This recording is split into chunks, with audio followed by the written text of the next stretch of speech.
Things feel quietly settled right now. That's not resolution, that's suspension. This week isn't about exposure yet. It's about selection.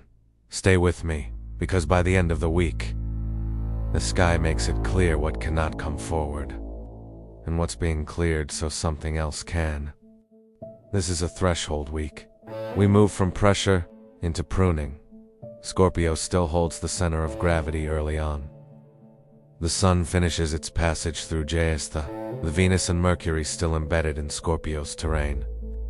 So the atmosphere remains dense, strategy over sentiment, silence over statements, power measured by who doesn't have to explain themselves. This is not expressive astrology, it's hierarchical astrology. Who holds seniority? Who controls access? Who decides what information moves and what doesn't? And once again, Mars and Mula as the blade beneath the table. Mars and Mula doesn't threaten, it removes. Works below ideology, below optics, below loyalty, where something is rotten at the root. This is the placement that makes survival impossible. Now the moon tells us how this pressure unfolds. Early week opens with the moon in Chitra, then Swati. This is the design and distance phase. You'll notice repositioning, leaders adjusting tone, institutions reframing narratives, markets and media searching for balance. Swati wants independence, but it also reveals instability. Anything that can't stand on its own starts to wobble here. Then midweek, the moon moves into Vishakha.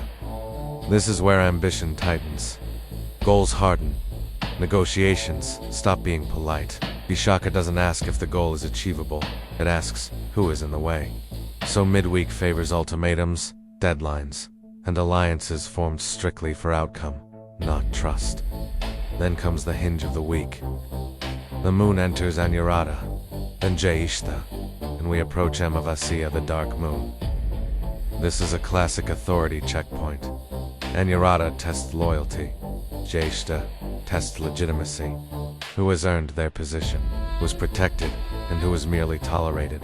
Cause at Amavasya, especially in Jyeshtha, power doesn't announce itself, it pauses. Silence increases. Decisions stall. Statements get delayed. That's not confusion, that's recalibration. The sky is deciding what doesn't get renewed. Then the reset arrives. By the weekend, the moon enters Mula in Sagittarius. This is where the week resolves. Mula does not preserve appearances. It removes what no longer aligns with truth. Expect course corrections, ideological reversals, and quiet endings that make sense only in hindsight. This is where belief systems, leadership narratives, and long-standing assumptions lose their footing. So where does this energy actually land? By the end of the week, this is no longer a legitimacy test. It becomes a continuation test. What can move forward cleanly survives. What requires distortion, secrecy, or constant justification gets left behind. Not dramatically, not loudly, but definitively. This week doesn't reward force, it rewards structural honesty, because when the root is exposed, only what's real can grow again.